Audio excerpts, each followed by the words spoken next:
Looking, going to throw one deep down the right sideline. Intended for deep. Catches it in stride.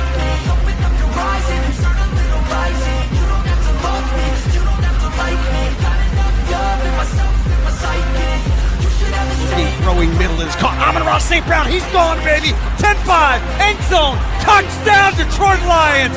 Gone. I'll be cruising in my lane fast, inside the 35-yard line of the Bengals. I've been working nightly. If you think you'll win, not fucking likely. I've been taking shots here, cold-blooded, icy. Watching numbers grow is what I call sightseeing. Run it up when they hype me. The following grows, they know. First time in NFL history a team's been 5-5 with that scenario. Here's the pass over to Hunt. Best rushing offense in the NFL goes to play. Turning losses into gains, I'm the best in making change. I've been rocking this exchange. Popping off in this thing's gonna make a fucking name. Into the end zone, Devontae Adams with the touchdown. I want that cheap fame, no I'm not that vain. I just wanna be greatness.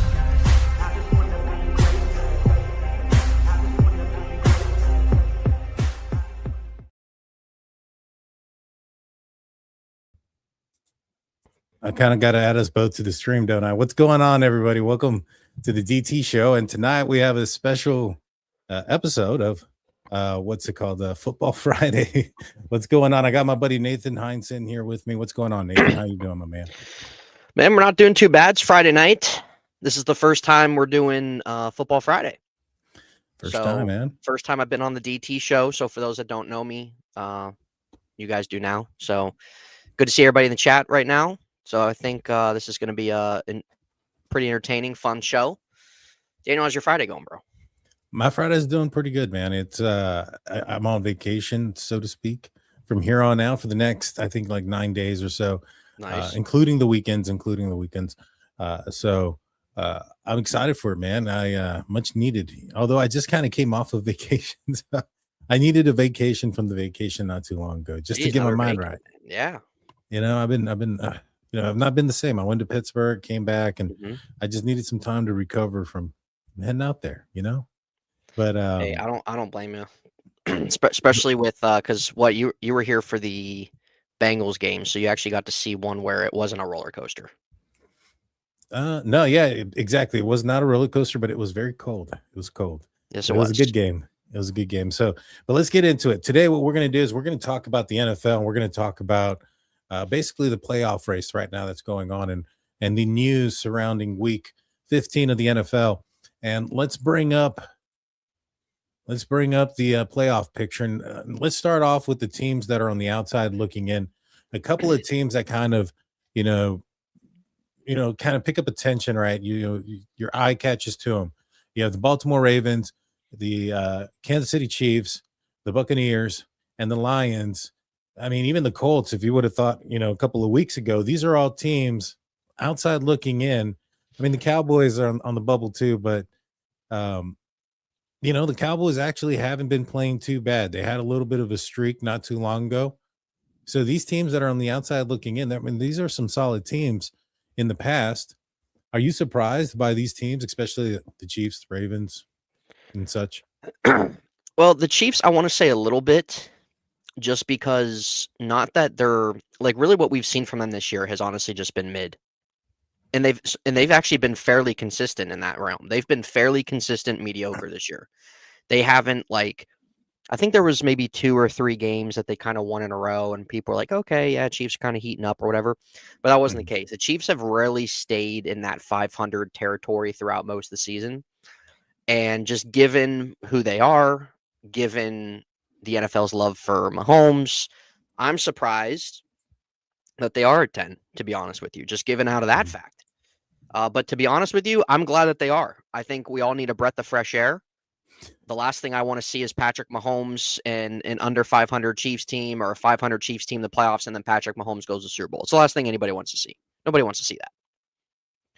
So it's a breath of fresh air, especially if your team is in the AFC, whatever team you like, and your team is in the AFC. Even though the Chiefs are a mediocre team, you still don't want to see Patrick Mahomes in the playoffs. I don't care what anybody says. Obviously, the Ravens for us, it's a beautiful sight to see. You love to see it. The Colts being 8-1, and now are the 8 seed is exactly why, no matter what part of the season, if it's the first fourth of the season, if it's the first half of the season, if it's the second half of the season, this is why that when you have a team like the Colts, and credit to them, being 8-1, they were producing the best offense the NFL has honestly kind of seen in a handful of years. If you look at their numbers that they were doing, but obviously it sucks Daniel Jones going down, but they've lost a few with him in there before he got hurt. But it's just a testament that like it's like a long season, but it's not at the same time. And it's why you just can't get carried away no matter how good of a record you have. You can't. And the Indianapolis Colts, unfortunately, you have Daniel Jones out for the year. We'll touch on that quarterback situation going forward, but it is crazy to see them as the 8 seed. It definitely is. I mean, you go back a few weeks ago, they were trading 2 number 1s for Sauce Gardner. Yeah. And now that looks kind of like it may have been a huge mistake. You know, as you mentioned, Daniel Jones out for the year with the Achilles rupture, an injury that can linger. I mean, look at what's going on with Deshaun Watson and his Achilles tendon. You know, he ended up having some sort of setback. I think his practice window was opened up not too long ago. But given how late into the season this is for Daniel Jones, I think this is something that's probably going to at least endanger the start of the season next year. You know, for sure, I would say the training camp. But I mean, you're looking at the first week of the regular season. Is he going to be ready? I don't know. I mean, there's usually a year-long process. I know Aaron Rodgers was trying to come back in one season a couple seasons ago when he was a member of the New York Jets. And so, and I think he actually, well, I don't know where, I think Rodgers got the surgery done there in New York. And I think and Daniel Jones went to New York. So if that ends up being the case, if it's the same one, maybe that does, speed up the process. But he had a pretty string of bad injuries when he went to the lower part of his body. He had a broken bone or a fractured bone in his leg as well prior to the rupture. And so he's got a long recovery ahead of him. But giving up 2 first-rounders for Sauce Gardner and now on the outside looking in, they're going to be playing the Seattle Seahawks, and we'll get onto their quarterback situation right now. Seattle Seahawks being a pretty solid team.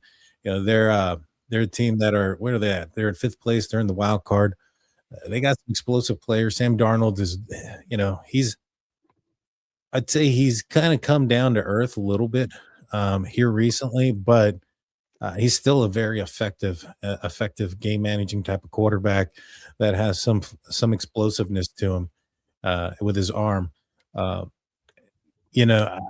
think that for the Colts, I mean, looking at old man Rivers, 44 years old, hasn't played in 5 years. I don't see them climbing out of this hole. What do you think? It's very interesting they went that route. I don't think it's confirmed yet on who's starting for them, unless I missed that. It's not yet. They haven't. I would imagine it's Riley Leonard, just given Phillip Rivers has been there a week. Have we seen, like, in recent memory, something like this? Quarterback's been gone 4 or 5 seasons and is old and coming in like a playoff race. I remember last year, was it last year where didn't the Colts like reach back out to Phillip Rivers one year when he was retired? I think they did. Wasn't that like a few years ago or something? I wouldn't be surprised. I mean, if they reached out to him this year. I even think San Francisco came out. They even think it came out a few years ago that San Francisco was interested. San Francisco is they had a quarterback. They had a quarterback problem. Yeah, San Francisco was interested in Ben Roethlisberger. Ben Roethlisberger came out in his podcast, and he was talking about, but he claims he couldn't wear anything else other than the black and gold, which as a fan of the Steelers, I truly appreciated. I wouldn't say I don't know how true that is. Maybe there was a financial aspect to it. Maybe there was a family aspect to it. But just kind of like that story that one year where TJ Watt was in his extension, and the story was that he kind of barged into into the owner's room and said, I don't care what my agent says, I'm going to sign this. I don't really believe it went down that way. Yeah, definitely a little bit of hyperbole on that. Exactly. But Yeah. for the Colts, do you think they can climb their way out, or is this a sinking ship? That I think this is a sinking ship, man, and it's a shame. Truly, it is, because going into this year, the Colts weren't looked at anything more than a 5-6 win team at best. Anthony Richardson doesn't even play this year. They end up Daniel Jones wins the job. You got to give credit to Daniel Jones having a bounce back season the way that he did. Jonathan Taylor has had a great year overall. Colts' best start that they've had in a really long time, put up great offensive numbers. And then they start to kind of lose a couple games. Jones gets hurt. So this is a sinking ship, bro. This is a sinking ship. I mean, you're relying on quarterback 3 ultimately in training camp, Riley Leonard, to get you out of it. And that's just unlikely, especially at this time of the season. And then you're also relying on a 44-year-old Phillip Rivers who has a grandchild. So to come and bring you out of it. So it's unfortunate, just given the great start they had. And if you're a Colts fan, like feeling 8-1, like, wow. And there's usually at least 1 or 2 teams every year that aren't expected to make a big leap. And the Colts were one of those teams that did that this year and definitely exceeded expectations. But it's done, bro. It's done. And if you're a Colts fan, it's done. It's over. One of the things that caught my eye when I saw Rivers, because I heard the news that he was going to be signing with the Indianapolis Colts. They were going to do a workout, see how he looked, see how he threw, and they said that they signed him. And I was like, man, I wonder if this guy's been like, working out, staying in shape, just in case, waiting for this call. And then I saw him, and it's clearly not the case. The guy looks like me, man. Dude, I just feel like one hit, he's done. It's very much possible. I mean, he was a statue before he was out of shape, and I'm going to use that very loosely, because again, he looks like maybe about like he's been doing the same amount of workouts that maybe I have, and I just, we're about the same age too, and I mean, I might as well called you. Dude, I have trouble laying down at night, man. I don't understand what this guy's doing. I might as well. I got to lay down, on my side and then kind of roll over, because then I get a back spasm. I couldn't imagine, playing professional sports after taking so much time off and not being in some sort of shape, and just kind of going out there and winging it. But more power to him, man. I'm actually rooting for him. I hope he defies the odds. I hope he goes out there. Yeah, like, hey, if they won like a playoff game, or like he helped them clinch a playoff spot, that'd be sick. Right, exactly. I mean, 44 and grandfather and everything else. I mean, I don't really recall seeing that. Dude, if he wins a playoff game before Mike Tomlin, I'm gonna be upset. I'm gonna be upset. Just hold your breath on that. The Ravens will be taking on the Cincinnati Bengals. Joe Burrow had some interesting comments. There's been a lot of controversy out there on his future there in Cincinnati. What do you think the Bengals are going to do in that scenario? I honestly think that they could bungle it up, as some of the Pittsburgh Steelers fans would say, where they end up trading him, or they force him into a retirement. I mean, those are the ways that they screw this up, is they end up having to trade him or get rid of him, or they force him into retirement. Either way, I think those are lose-lose situations. Do you think there's a fix there in Cincinnati? It's a great question. I'm going to follow up with one for you after this. If you're a Bengals fan, I think you have to be concerned a little bit. It definitely gives Andrew Luck vibes. I think a lot of people, that might have been the first thing people thought of when he was talking about what he was. What I foresee the Bengals doing, and I think is the common probably idea, is that they're going to just fire their coaching staff. And they're going to try and, I mean, they've been investing their offensive line the last 4 or 5 years. They've been putting a ton of money into it, and it's just not working out. It's just not working out. Their defense is the worst in the league, and Joe Burrow has had a few really damaging injuries, which, I mean, like, who do you want to put the blame on for that? For these injuries? Offensive line? Him? The Right? Organization.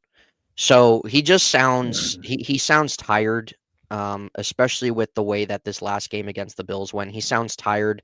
This will be what, 3 straight years they've missed the playoffs? I believe so. Yeah, especially coming off that Super Bowl loss. So 3 straight seasons now.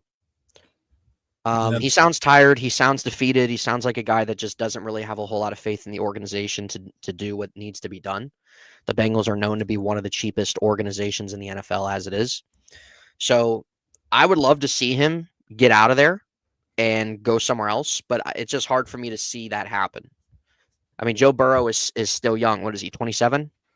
28? I thought he was 29. Is he 29? He's almost 30? I thought so. Okay. Regardless, so he's in his late 20s. Has had a few damning injuries, but 29. Is it going to be something with him turning 30 next year? Will he be in a situation where he's just tired physically? He's tired of going through the injuries. He's tired of going through rehabs. He's tired of the organization not investing. Like, we don't know where his mind's at, but the press conference was very interesting, especially coming from a star quarterback like that. So I don't see the Bengals trading him in any means at all. But will it, as you mentioned, will it be to a point of, even though if the Bengals are going to be reluctant, will it be a point where he's pretty much going to play their hand, kind of like Carson Palmer did? Carson Palmer was either I'm retiring or you trade me. Mm-hmm. And they ended up trading him. And Carson Palmer kind of had a crappy year with the Raiders, but then the year after that, he went to Arizona for a handful of years and had a really nice stretch, got to an NFC Championship game, and was had 1 year, I think it was 2015, where he was one of the top MVP vote getters. So will it be another situation like that? It very well could be. Now for you, Daniel, if you're a Bengals fan and your star quarterback is saying these things, like how concerned are you? Or are you kind of taking this like, like they're not going to trade him, but like coaching staff needs to go? You know, if I'm a Bengals fan, I mean, obviously this is probably the closest you've had to a championship caliber quarterback. I mean, he's taken him to a Super Bowl. Yeah, very close to winning it. And what I would be upset is more with the organization for not being able to figure out a way to keep some sort of defense, because it's not really been their offense, their struggles. Now, you know, kind of, you know, if I'm a Bengals fan, I'm getting to the point where, you know, you're wanting like the general manager to be fired, you know, for the decisions that they've made at the offensive tackle position, at the offensive line, and in the on the defensive side. I think you would want to try to do what you can to make Joe Burrow happy, but you also got to consider your odds here. And one of the things is that this quarterback class coming out of the NFL draft isn't as highly didn't come out as high as everybody thought that it was going to come out. I think everybody figured this was going to be one of those 2004, you know, NFL drafts where you have multiple quarterbacks that have a foreseeable, really good potential future, you know, even starting very early on and being successful early on. And I don't think that's the case anymore. I think there's just a handful of guys. And so that might entice some pretty outrageous offers, you know, for a Joe Burrow, you know, and can, you know, the Bengals, who are, you know, possibly picking in the top 10, 11, you know, in the draft, can they utilize some capital to go out there and get a Mendoza? You know, they saw what they were able to do with Joe Flacco. You know, imagine somebody who's, you know, like Fernando Mendoza, somebody who's a little bit more, you know, younger, less expensive, and you know, has these great weapons on the outside to grow with. I mean, I think that there's a possibility then you can take that money and that draft capital also, because you're going to get quite a bit for Joe Burrow. And so you could take some of that and go out there and get, you know, some high-end quality draft picks in the in the defensive side and on the offensive side to protect the young quarterback. Yeah. But that's if you decide to go that route. I think there's a way there. The other way is to protect him and keep him there and try to make him happy. And they've kind of put themselves in a situation financially, Cincinnati, with paying Joe Burrow, Jamar Chase, Higgins, and I don't think they're going to play Henderson on the defensive side. I think this is going to be his last year. But Trey Hendrickson, Hendrickson, yeah. So I think that's where we're at on it. Yeah, I mean his season's done. Oh yeah, and so I don't think they're going to move on forward. I think they didn't give him an extension to next year. I don't believe. Maybe I'm wrong on that. No, just this year. So I think that relationship has taken its course. So it's uncertain. How do you make Joe happy with your hands tied based on the financial aspect that they've created, and or you blow it all up and try it again with somebody new and have some pretty good solid pieces for a young quarterback, in my opinion. Yeah, with those receivers on the outside. Yeah, there's gonna be a lot of chit chat coming in the off season. There's already been a lot of people already talking about it and who would be some good suitors and teams with all these draft picks and everything like that. It's just really a testament to this franchise, and I think every Bengals fan will just tell you that just how easy it's one of the worst franchises in all sports. I mean, it is.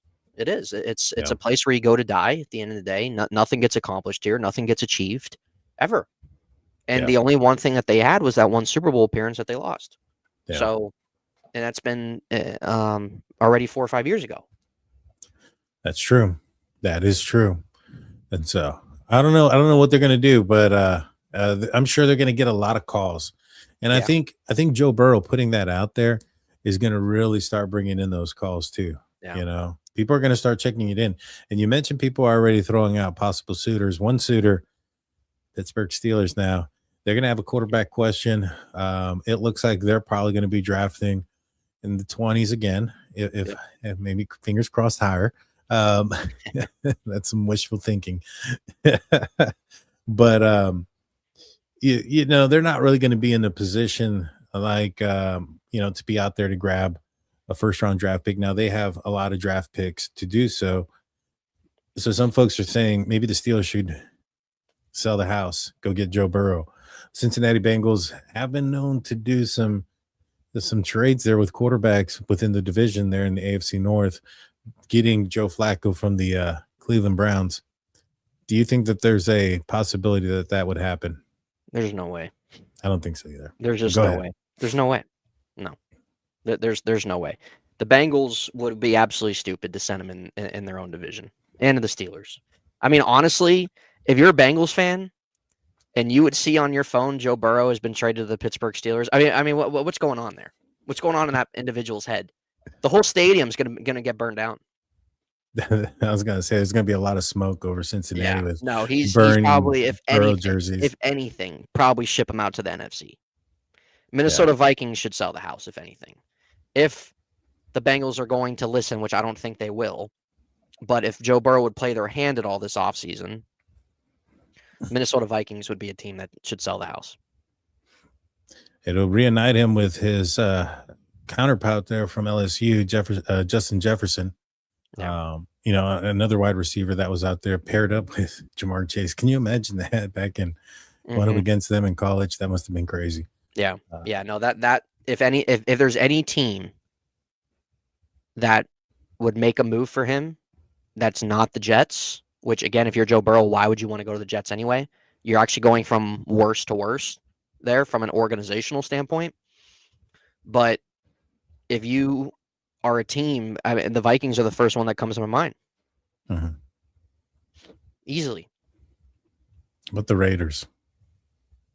I mean, he's going to go there to die again as well. So I think those should be on teams that are no trade clauses. I mean, Joe Burrow's he's getting paid. He's got great weapons offensively. He has a solid back. He's got 2 really good wide receivers. They signed Jasicki for him. The offensive line hasn't panned out, and they've spent so much money into it the last half decade. Obviously, we know their defense is a dumpster fire. So if you're Joe Burrow, I mean, obviously you're wanting to go somewhere where there's going to be a massive organizational like overhaul. And I think the Vikings are a stable franchise or a stable organization. Their quarterback situation isn't figured out, but they have some nice talent there. I think Joe Burrow would make a lot of sense there. Looking at these, yeah, no, you make some excellent points there. Looking at these teams on the screen, you have these are the teams that are on the outside looking in: Colts, Ravens, Chiefs. For the AFC, NFC side, we got the Lions, Buccaneers, and the Cowboys. No. One team on each side. Which team is most likely, in your opinion, to make it into the playoffs? Lions for sure in the NFC. Tampa Bay. See, here's the thing. Now, obviously, everybody, I assume that people here on the DT show know you're a Steeler fan, correct? Yes, I would hope so. So I am as well. Obviously, this is my first time on this channel. So for those in the chat that are unfamiliar with me, Tampa Bay, obviously we know the Steelers started 4-1. Tampa Bay started 5-1 and they're 7-7. So them, the Steelers are pretty much in the same book. Started strong, massive collapse. Tampa Bay is going in the wrong direction right now. And I don't have a whole lot of confidence in them, especially, I mean, defensively, they're a mess. But Baker, the second half of the season, even pre-shoulder injury, has been disappointing. He had a strong first half. He was in there in the first half of maybe some names being thrown around for a potential MVP spot later in the season. And he's played very poorly. Then he banged up his shoulder, and he just hasn't been the same quarterback he was the first half of the year. I like the Lions, just given what they've shown us the last 2 years. There's a lot more stability there for them. They run a really strong offense. They're healthier. Dallas is interesting too because they've been playing better. But even with them, I just don't think that there's enough. I don't think they're going to win enough games. That's their problem. I think they've lost too many games up at this point. But also, too, I think for Dallas, like, their only way in my opinion, is going to be through if they can win their division. That's just my opinion. I think Dallas is more fun to watch than Philadelphia. I think it'd be great to see Philly choke it. So Dallas is, what are they, 6-6-1? Dallas is 6-6-1, and the 6-6-1, Eagles are 8-5. 8-5. Okay. So there's still some time. I think the Lions are the favorite, just given the structure there, given they're the healthier team out of the others. They have a better defense than the others. I haven't looked at the next 4 games for all these teams, but the Lions, I would trust them more than anybody out of those 3. That's just my opinion. So, and on the AFC side? And on the AFC side, out of these teams, well, to get in this is for the last wild card spot, who I think would have the most confidence. Is that what you're asking? Which one of these teams could find their way into the playoffs? Into the playoffs, regardless. Okay. Yeah. So the Colts we touched on earlier. I think the Colts are a sinking ship. I know you agree with that. They're a dumpster fire right now, unfortunately. The Chiefs are not winning their division. The Chiefs have been in this spot for most of the season where they have honestly been mediocre throughout the whole year. They haven't been necessarily bad, but they haven't been good. And this is the worst Chiefs team we've seen in the Patrick Mahomes era. I think that they pretty much there's 4 games left. I don't see them switching up, honestly. It's just not their year. The Ravens are probably the likeliest out of these 3, just given that they still are a game behind the Steelers, even though the Steelers have the tiebreaker right now. And the Ravens have a tougher stretch than the Steelers, but we've seen the Steelers each week. We don't know what Steelers team we're getting either. So we've seen the Steelers play some good football this year. We've seen the Steelers play really bad football this year. The Ravens have been in the same realm. The Ravens earlier in the season played strong football, though they blew some games. And we know that they went on a 5-game win streak against some of the worst teams in the league. And then now they're back to reality they're just a middle of the pack, average type team. So the Steelers are a little better, but still, it's probably Baltimore, just given the fact if the Steelers drop a couple games and if Baltimore, for some reason, takes advantage of that again. So I would probably lean them, but I don't think either 3 of these teams get in. Yeah, I'm leaning very much towards what you're saying. I think that the Lions are probably one of the stronger teams to have gotten in or to get in on the NFC side. The Buccaneers, it's a back and forth race between them and the Carolina Panthers, and they play each other twice. And so those two games are going to be pivotal games. Yeah, for Uh, sure, for sure. but I think Carolina is surprising some people. I mean, they're surprising me. I thought they were going to be another team picking in the top 10 of the draft. Yeah, Once again, I had zero confidence in their quarterback room, and they're actually, putting some games together. They're going up against some pretty strong teams and taking care of business. They beat the Los Angeles Rams, who are first place in the NFC side, and so they're doing some good things, and they're kind of trending in the opposite direction. They kind of started out a little bit slow and then started picking up steam and been doing well. As where you mentioned, the Buccaneers have kind of just stumbled into each other. I mean, a lot of injuries as well. Mike Evans went out for a period of time. Bucky Irving was out on IR for a period of time. yes, yeah. Chris Godwin They've had was some of out. that too. Sure.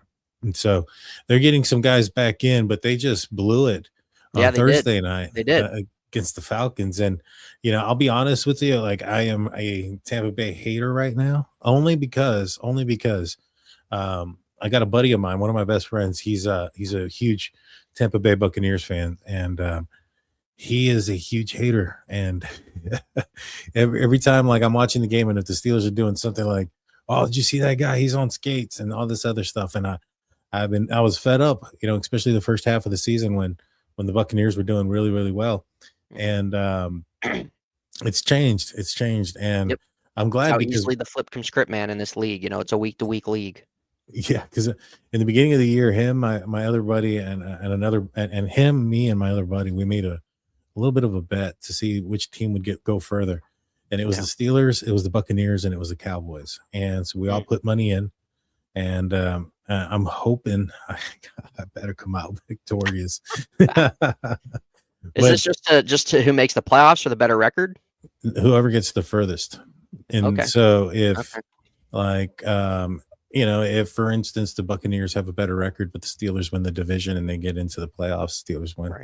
Right. So yeah. Yeah. Now, obviously, if one team plays on Saturday and the other team plays on Sunday and they both lose in the playoffs, that doesn't count. Sure. Right. Yeah, that cancels out. Yeah, that would be a push. But Right. but yeah, that's where we're at on that. So we'll see how it happens. Yeah. It was a nerve-wracking thing, but and on the NFC side, AFC side, I don't want to see the Chiefs in the playoffs. Not necessarily because I think they're going to stink it up, because I don't want to. If the Steelers make it in there and they get a playoff game, I'm actually going to be there in stadium myself. Steeler fans, actually, Afton, she's going to be in there. Nice. There you go, Afton. Yeah, she's going to be out there as well. I don't want to see them play the Chiefs. That's what I'm saying, dude. The Chiefs can finish 9-8 or something, and if they would sneak in, and then the Steelers see them in the first round, I mean, it scared me to death, bro. Yeah, I'd be like, man, Yeah, because no, I don't have confidence in the Steelers being able to keep up, and not only that, I don't have confidence in the Steelers defense. Or let me put it this way: I don't have confidence in Mike Tomlin versus Andy Reid. Yeah, that's just kind of where it is. I don't like that matchup. 100%, I agree with that. Yeah, I agree. So let's transition into the teams that are actually in the playoffs. Let's start off with the wild card. On the NFC side, we're going to start off in seventh. We got the Chicago Bears, which is crazy because this is how up and down this season is, or how one game can change. They went from first place to last in one game by losing to the Green Bay Packers. But they're in seventh. They're a little bit of a surprise team as well. 49ers, they've been pretty solid, and Seattle as well. I think they've had a very solid year. I think Sam Darnold has fit that offense and fit what they want to do. Him and Jackson Smith-Njigba, their connection is lit. The way I know is because he's on my fantasy team and he's helped me win many games this year. And so, any surprises here? I mean, to me, you have 10 wins, 9 wins, 4 wins already with these guys. Used to be you got to get to 10 wins to get to the playoffs. I don't think that's going to be the case anymore. I think you're going to need more. You really gotta credit San Francisco. They've been the most injured team the last 3 seasons, That's true too. and it is insane how many guys they're missing this season, and they've still been able to find ways to win with Mac Jones. So that goes a long way. It's brought them to 9-4, being in the wild card. Chicago, I think Chicago's a little ahead of schedule with their kind of trajectory I think they had when they brought in Ben Johnson. So I think they're a little ahead of schedule on that. Ben Johnson's fun to watch after games. Chicago's been deprived of good football for years, and it seems like that they're really kind of getting things in order, and things are projecting in the right direction for them for the future. But these teams, like it can easily switch up even after this weekend.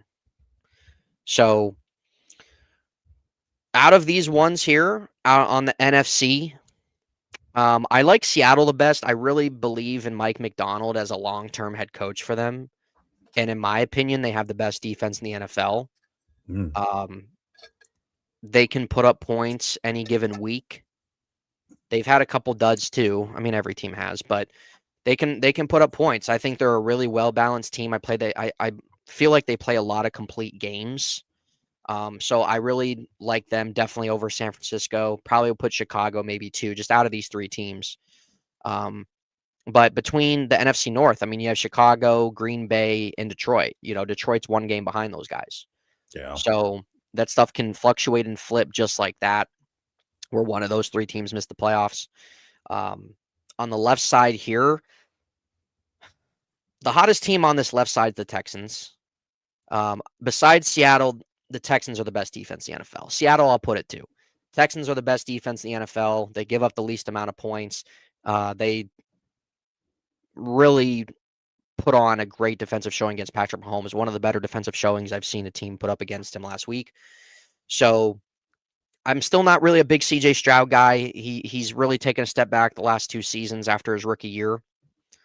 But they are the hottest team. They're finding ways to win. Their defense has helped leading the way. It kind of reminds me a little bit of a couple Steelers seasons in this decade, where the Steelers defense has been really helping them win football games and not so much their offense.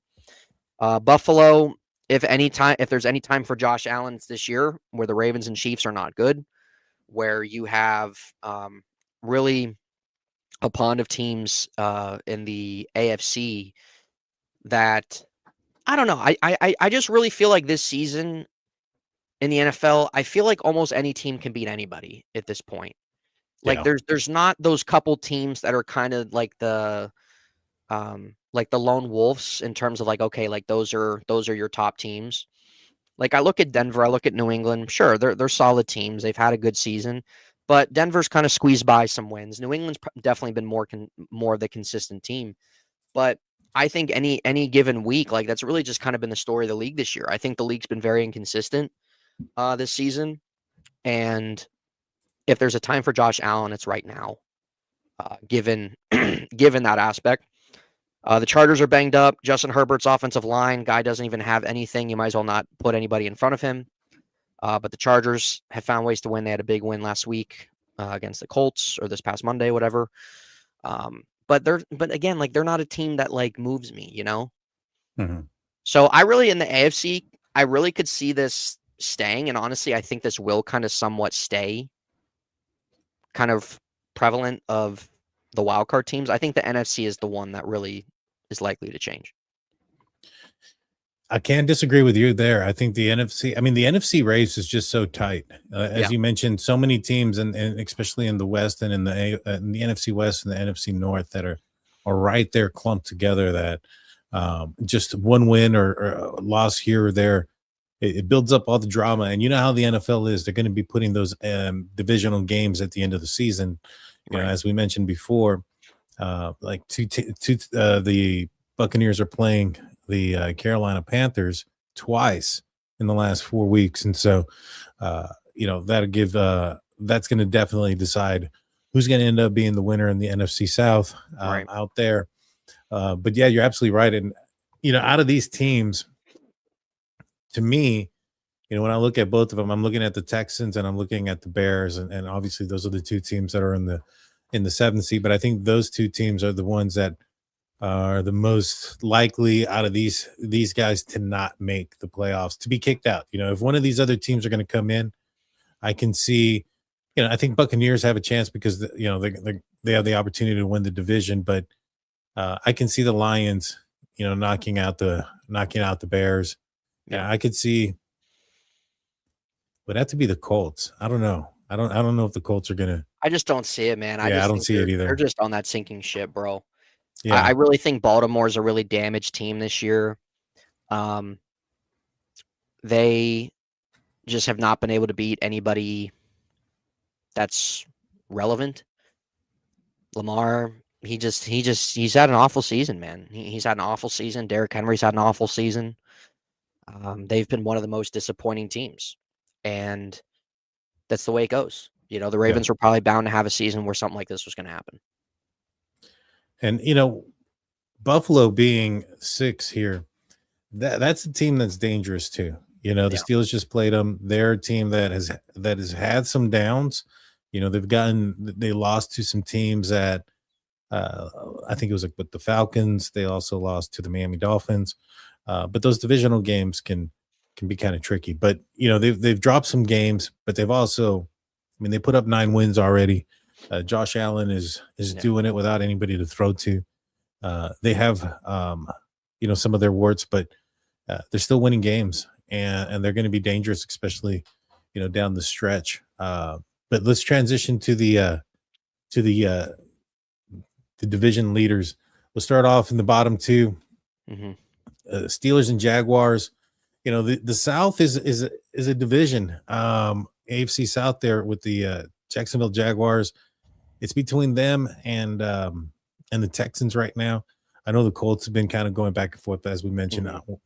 Until the Colts prove otherwise, I think they're going down quickly. Yeah. But that's going to be between the Jacksonville Jaguars and the Texans. Lawrence, he's been okay. I think the addition of Jacoby Myers has been really good for them. Mm-hmm. And must be nice. Travis, yeah, because I have him on my fantasy team. And then Travis Etienne, he's also had a solid year for the Jacksonville Jaguars. The defense is doing okay. Yeah, big bounce back from last season for sure. Yeah, very much. I think they're going to end up taking the South. The Steelers in the AFC North, they got some bad news. TJ Watt is probably going to be down for a couple of games. It doesn't seem like it's going to be a season injury, but season ending. But he had an injury where I guess he was having some sort of like acupuncture type treatment done on his chest, and I guess it went too far, punctured his lung, tiny hole, but he required him to be hospitalized overnight. Had some sort of procedure done and is out and resting, but already ruled out for Monday night's game against the Miami Dolphins. Steelers' record without TJ Watt isn't the best. I think they're like 1-11 or something like that. Mm-hmm. This is down the stretch. Mike Tomlin has had some years where his Steelers teams have not done so well. They've completely collapsed down the stretch. Yeah. After the big win against the Baltimore Ravens, I think everybody was kind of looking at it as maybe perhaps not being the case this year. Huge blow to the Steelers. Can they overcome the loss of TJ Watt? Yeah, I don't think that like kind of really everything that's kind of come out about it. I don't think like this isn't expected to be like a long-term thing, if he misses a week or two. They can. I think the Lions are a scheduled L. I think they've been a scheduled L before the season even started. Mm-hmm. The Steelers can win Monday night, 100%. When TJ Watt went down a few years ago, where he was out for a lot of part of the season, the Steelers didn't really have that strong depth at edge. Right now, you're going to have Nick Herbig and Alex Highsmith, and I feel really comfortable about that. Alex Highsmith had a really strong performance last week. Nick Herbig you can make the case he's been their best edge rusher this season. You could, for sure. So having Jack Sawyer there at third, he's still a guy in development, but I feel stronger. I feel more confident with him missing a game or two than I did in the past. TJ Watt has had a disappointing season. I think we all can agree with that. I think it's fair to say that we've seen him take a step back.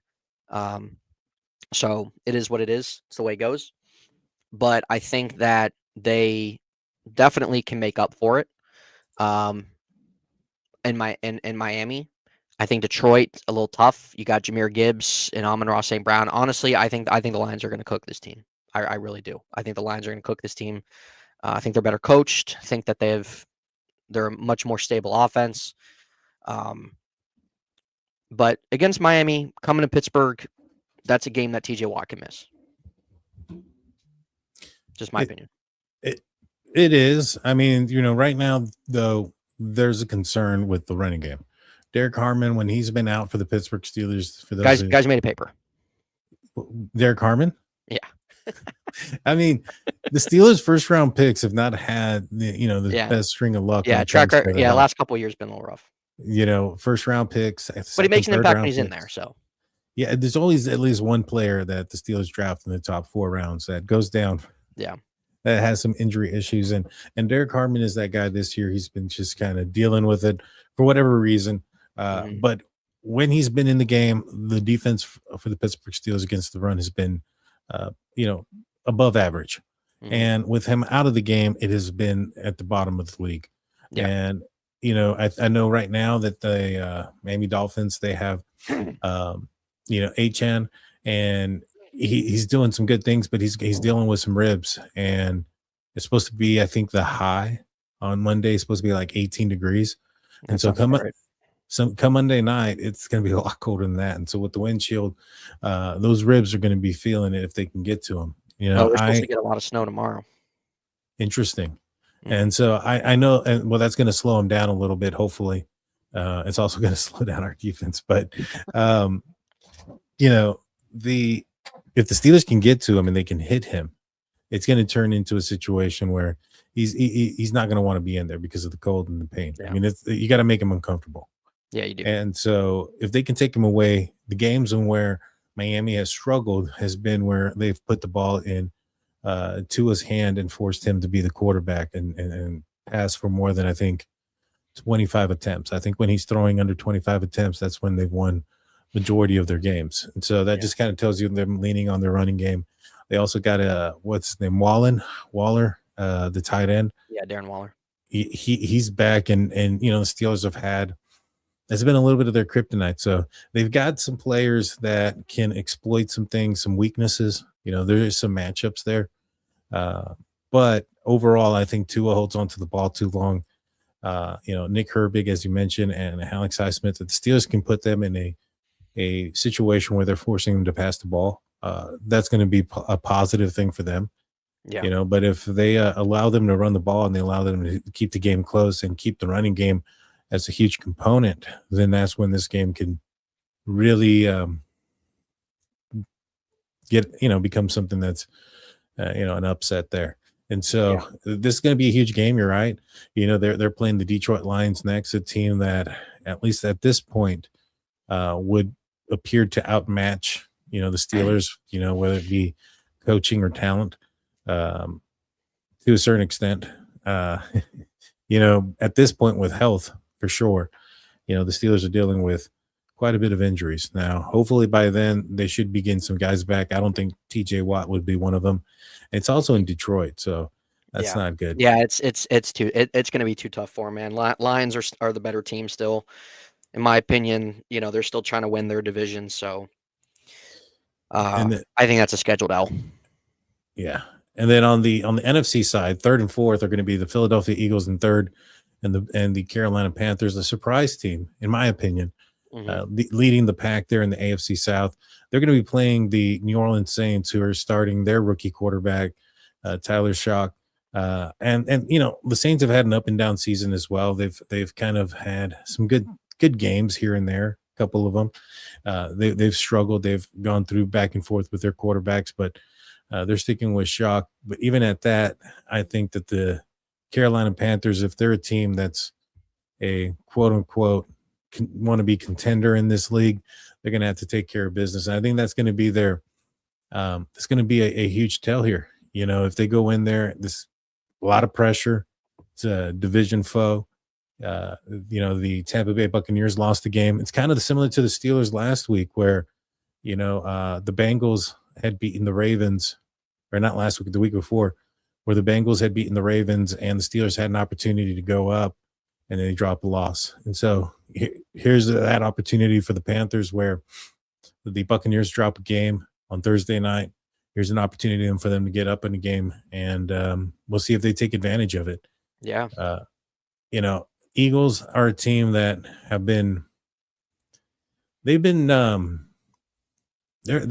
they're funny, man. They've done some good things, but they've also kind of not looked the same as they did last year. What are your thoughts on these two teams, the Panthers and the Eagles? Well, honestly, I think the Eagles are the most boring offense in the NFL. Jalen Hurts has been horrible. I think a lot of people agree. Like, I don't want to sit and say that Jalen Hurts is a bad quarterback, but he's a game manager that's got a lot of talent around him. Mm-hmm. That's what he is. Let's be honest about it. They're a boring offense. Saquon Barkley not anywhere near production level last year. I expect probably a lot of changes from them in the offseason. But the Eagles, we know, are very beatable as well. Personally, I would like to see Dallas come back and win that, just because I think Dallas is more enjoyable to watch. Just my opinion. But the Eagles, they're probably going to win this division. Dallas has only won 6 games. They've won 8. Eagles defensively are definitely vulnerable. Their defense is pretty low as well, statistically, in the league. Carolina, it's actually kind of nice to see. They're probably not going to win a playoff game, but I mean, I don't necessarily want to say that. I don't necessarily want to say that, because anything can happen, especially how this season's gone. But let's be honest, this is going to be Carolina's and Bryce Young's, and having their new coach and everything like that, their first year. So it is nice to see Carolina actually have a step forward and have a direction. The last 2 years, Bryce Young has been crapped on. Oh, they should have took CJ Stroud, blah, blah, blah. Well, Bryce Young's looking better than CJ Stroud, in my opinion. And Bryce Young, if you look at his numbers and his stats, when it comes to coming from behind in crunch time, he's been one of the best. He's been one of the best. So Bryce Young's been playing at a solid level the second half of the season. Carolina has some young dogs on their defense. I think it'd be cool for them to win their division. They were projected to finish last or second to last again. So, yeah, Dallas is more enjoyable to watch. Their defense, Christine pushes the ball down the field, and has definitely been more enjoyable than watching the Eagles. So I don't like either team. I've enjoyed George Pickens losing it. Yeah, no, CeeDee Lamb and George Pickens are a lot more enjoyable to watch. But with that being said, Carolina and Tampa Bay, it's definitely, what'd you say? They have 2 matchups left? Yeah, they got 2 games to play in the last. They have 2 games to play. All right, so that's gigantic. Truly, that's gigantic. Really, I like Baker Mayfield, but it would be cool to see Carolina get in and, again, kind of have themselves a little bit ahead of schedule with their direction. They've been in just such poor territory. Again, they're another just terribly ran franchise. So if they're able to be ahead of schedule and able to make it to the playoffs with year 3 Bryce Young, who has definitely made steps of improvement, which is what you want to see as a Panthers fan, and a young defense, I mean, hey, that's a win in itself. So even if they don't win a playoff game. Yeah, if they get in, I'll be very happy, because that means the Buccaneers didn't, and I'd be $100 richer. Yeah, make a little cash, bro. Yeah, you know it. I don't disagree with you with the Eagles. I do disagree with you as wanting the Cowboys into the playoffs. I live in Texas, man. I don't want to hear that noise. Yeah, that's understandable. Listen, I'm all the way out here in PA, bro. So it doesn't affect me the way it would affect you. I just think the Eagles are boring to watch. I really do. Saquon is just he has not been anywhere near his electrifying self. Jalen Hurts is just very boring to watch. AJ Brown cries. They're stale. They're stale offense. They're not enjoyable. They run the tush push every other play. It's not fun. at least with what we've been able to see out of Dallas's offense, they can score points. They're more consistent at it. In terms of the long ball, pushing the ball, not running a tush push or anything like that, not having Jalen Hurts freaking run as he does. I just think that and I don't think Dallas Dallas isn't a very good team either. You know, Dallas is middle of the pack too, and they've blown some games this season as well. But if I have to pick one out of the two, I like Dak more than Jalen Hurts. Sorry. I will say this, that apparently Jalen Hurts would have had a higher QBR had he spiked the ball every play the last game he played. I think that's what I saw Pretty stat bad. or something like that, because he threw like 4 interceptions, something like that. That's pretty bad. Yeah, and then AJ Brown is just he's not been used. He's on my fantasy team, and he was one of the first receivers that I drafted. Yeah. And one that he rarely saw the field after the first few games. I was like, what's going on? I'm losing. Yeah. I'm going to lose because of this guy. And so, not to his fault. I just don't know if his quarterback's been figured out and if they're being manipulated to throw in the inside, or, how the Steelers have been manipulated to throw into the outside and avoid the middle of the field. Right. And those type of things. I just wondered if that was maybe similar case, but he's had 1 or 2 games here, but yeah, I think they're going to have some overhaul at the end of the season. I agree. And I'm not hating on Jalen Hurts. The guy's won a Super Bowl. Yeah. But he has a lot of talent, man. He came into the Eagles where they were already in a direction of where through their drafts, they already kind of had a lot of things built. They already kind of started to build a little bit of foundation there. Didn't really start his first year, and then they were aggressive, bringing in Saquon and AJ and those guys.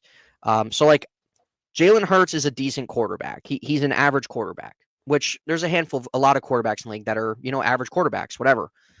But he's not this guy that I think is going to lead you on his own. He's not. Mm-hmm. He's not. So, and he's just had a horrible year.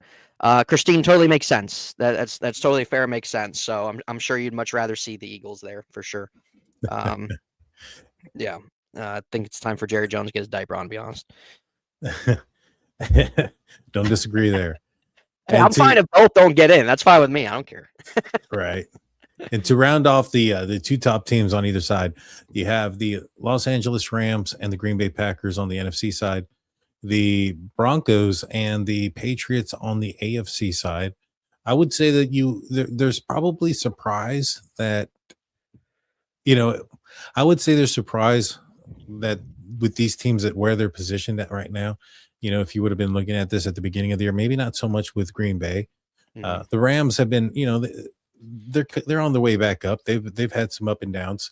They had they got rid of Cooper Kupp in the offseason, and they were reloading, and they've seemed to make some good decisions. Puka Nacua is an excellent find. They drafted him in one of the later rounds, and he's been explosive. And Matthew Stafford has just been playing at an MVP level as well. And so maybe the Rams, and the Packers are a team that you thought might be in the NFC, playoff picture, but sitting at the top, with you're going into it with the likes of Detroit and the Eagles, maybe a little bit of a surprise. I know for sure I'm surprised that it's the Broncos and the Patriots, the 2 top teams on the AFC side. Yeah. But to me, it makes it intriguing also because these are teams, and we'll start off on the AFC side, where they've done really good. Bo Nix has done really well. Drake May has done really well. I think that the Patriots are coached very well with Mike Vrabel.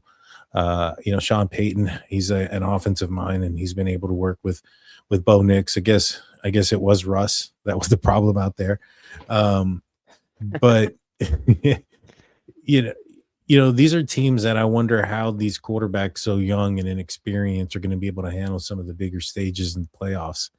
And, these are teams that I don't think necessarily scare anybody like it would be having to go into Arrowhead Stadium in a playoff game against the Kansas City Chiefs. That's more of I don't want to say scary, more of like an intimidating factor, being that you're going up against a team that's that's experienced and been in that situation, and that that are going to be cool, calm, and collective because they've been there.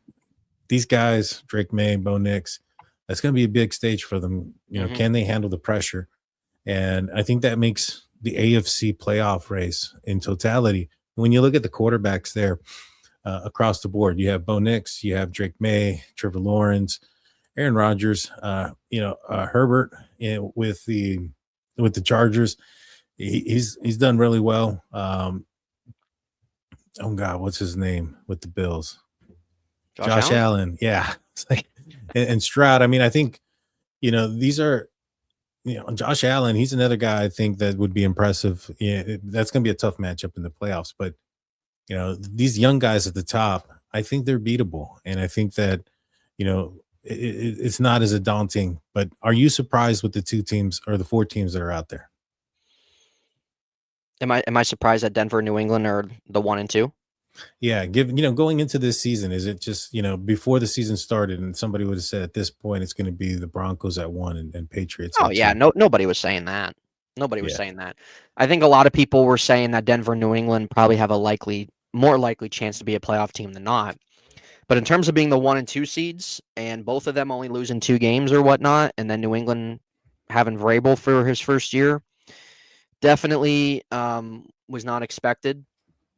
And it definitely was not expected.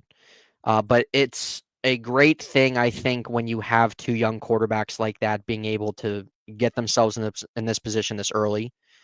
I don't really view this as a situation where these are young quarterbacks that are just getting carried. They're not getting carried. They're making plays. Drake May, I think, is right up there with Stafford as MVP candidate. So they're not getting carried. And we've seen that before with young rookie quarterbacks who might have a high seed and get their team to playoffs, maybe win a playoff game because they already have a really strong defense, or they have all these weapons around them. When we really look at Denver at the end of the day, they don't have necessarily really anybody that stands out to you offensively. They just do a really good job at moving the football around and playing competent offense. I mean, Cortland Sutton's your best guy, but it seems like it's a different guy each week with Denver. And you even look at New England, like you have a rookie running back. You have really most of your wide receivers are just really guys that aren't high-end guys. Diggs is your most well-known name, and he's kind of past his prime. So they're being coached well. Sean Payton's an offensive guy. They've been developing from year 1 to year 2. I think Drake May's obviously been better than Bo Nix this year, and I still think that there's some things about Bo Nix that are a little questionable, but it's definitely encouraging as a Denver fan organization that really since Peyton Manning retired, they have gone through so many different quarterbacks, and it came to a point where they took Bo Nix, strong arm, big guy, and it's kind of working out for them so far. They have a top 5 defense as well. So I honestly could really see Denver getting the Super Bowl. I really could. Russell Wilson did that in year 2 with the Seahawks. I believe it was year 2 with Seattle, and Seattle had a great defense. But Russell Wilson also was playing really good football as a young quarterback. So it can really be a situation like that. So I don't really think anybody saw that, but it's a big leap, and it's gonna bring more interest in the offseason from other guys to want to hop on. That's We true. really could start to see, and honestly, it's good. But Buffalo needed some competition in that division. The last 5-6 years, that AFC East division was terrible. So That's it's true. good to see New England be the team that is kind of stepping up to the plate and has fast-tracked themselves. Coaching change after the first year with Gerard Mayo, draft a young quarterback. You have a defense that's coached up well, but the Patriots, they don't have those standout guys like other teams have. They're just playing solid all-around football, and everybody is stepping in. I agree. They're playing solid football, and I think that they're good. Obviously they're in the position that they have because they've had such a good year. What I'm saying is I want to see how they play under the lights. When the stage is big, because in the end of the day, I look at some of these. I look at them as Bo Nix and Drake May. I'll ask you if it's the championship game and it's last drive of the game. Are they going to be your first two quarterbacks that come to mind, even in the list here? Mm-hmm. I'd probably, go with Josh Allen or Patrick Mahomes or even Aaron Rodgers. Prime Aaron Rodgers. Oh yeah, for sure. That's a no-brainer. Yeah. I don't know about, now, although he's done pretty good. What about the Rams and the Packers? Do you think that when it's all said and done, these are going to be your first round and second round?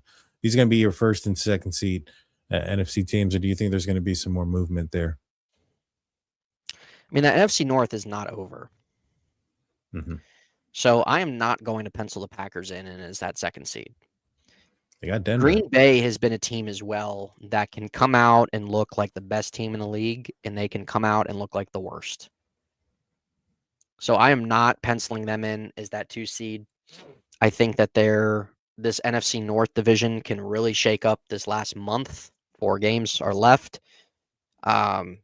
The Rams have been the most consistent team in the NFL all year. Stafford's going to win the MVP. I would be shocked if the Rams don't get the 1 seed. I think the Rams, in my opinion, are the Super Bowl favorite. I think they're the favorite to come out of the NFC. But I'm not penciling in Green Bay at all. So I think you'll see the Rams as the 1. They'll get the home field advantage. But they've been the most consistent. There's been so many teams. This year the league's been an inconsistent league, man. I think outside of maybe a few teams, I think really any team has really been able to kind of beat one or the other. And I think we've seen a lot of kind of mediocre football a lot this season. Mm-hmm. I just feel like whenever we watch these games each week, like there's one week, hey, this team looks great. The next week, that team looks horrible. So it's not just the Steelers, it's league wide pretty much, bro. So it's just how the cookies crumbled this year, man. But the Rams have been the most consistent. New England and Denver's right there behind them, I think. Yeah, so that's kind of what I'm looking at. Teddy, what's up, bro? Steelers freak. Appreciate you being here, man. Good to see you. Good to see you guys. Good to see everybody. And so yeah, to me, it's very much going to lead to a playoff. Teams that are in the playoff run, that any team can really win any of those games. I don't think there's going to be a strong team where you're going to be super blown away if the home team loses or the visitor. I don't think there's going to be anything that's going to be too upsetting, so to speak. Like, oh man, that came out of left field. Maybe I guess I really don't. I think when it's all said and done, any of the teams that are going to be in this matchup are going to be able to beat any of the other teams. And I think that's good because, there's been playoff, teams in the past and the Steelers have been on the wrong end of that, of those teams where, they're going to get blown out of the water in the first round and it's not going to be a very competitive match. And that's not what you want. And I think that's not what we're going to get this year for this upcoming playoff. Now let's do some predictions for the rest of the show.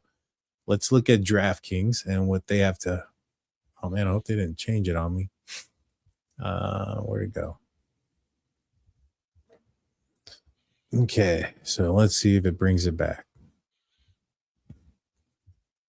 No, I don't want to log in. All righty, so we're going to start off with the Eagles and the Las Vegas Raiders.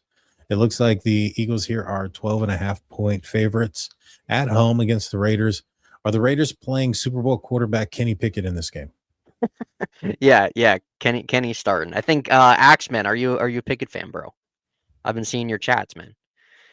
This is actually going to be kind of interesting. Eagles heavy favorites, no doubt about it. Totally understandable. This is going to be Kenny Pickett's first start, I believe. Like legit, like first start, right? I mean, did he start a game with the Eagles last year? I think he did. He started started one game with them last year. I think and then he got hurt. Yeah. So I can't remember exactly what he did, but this is his first. So he has started 2 games since 2023. This is his second game, right? Yeah. Yeah. Yeah, I think so. I think you're right. But No more second by or 6 third. points. So Axman has a lot of faith in Kenny Pickett to cover the spread for the Raiders. Well, the Eagles' offense haven't been great. No. Eagles are heavy favorites, understandably so, and they're home. I think the Eagles win this. I do. So I'm going to go with the Eagles. I could possibly see Kenny maybe giving a tad bit of a spark here. We see that a lot of times. Like, we look at Geno Smith, right? Geno Smith, we know, has never been a special quarterback in this league. He had 2 solid seasons with Seattle. But absolute dumpster fire this year with the Raiders. They're probably going to move off him this offseason. But whenever we see a quarterback like that get benched and there's a guy that comes in, we usually see a tad bit of a spark for a short period of time, maybe for a week or two. So I could maybe see something here, but I'm not going to pick against the Eagles at home. Yeah, I agree with you. I think that if Kenny Pickett had been the quarterback for some time now, I think that also, putting film and tape down as him being the quarterback of the Raiders and how he runs the offense and how the offense runs through him would have been a thing there for the Eagles. The unknown aspect, not knowing what he's good at, what he's going to throw, what his hand can't cover the ball. At least his hand can't even cover the ball, let alone the spread. But I just think that I think you do have a point there. I wonder about the temperature and the weather. When Kenny Pickett played with the Steelers and he went to Philadelphia, it didn't end out so good, and he really struggled throwing into the wind. If they force him to put the ball on his shoulders, he makes mistakes. He can also be a bit of a gambler.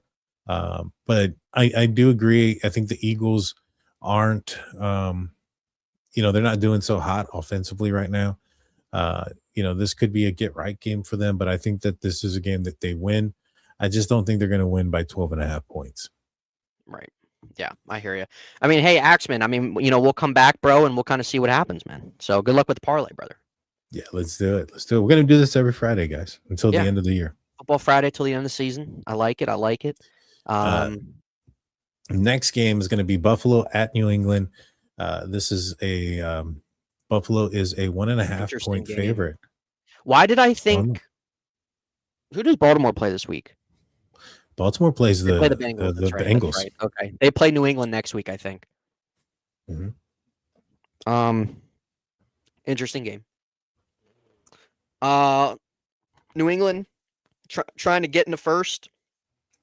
Buffalo trying to keep in the wild card race. In New England, oh man, I think there's a lot of factors you can break down toward either way. But I'm telling you, bro, I have not liked what I've seen from the Bills, man. Yeah.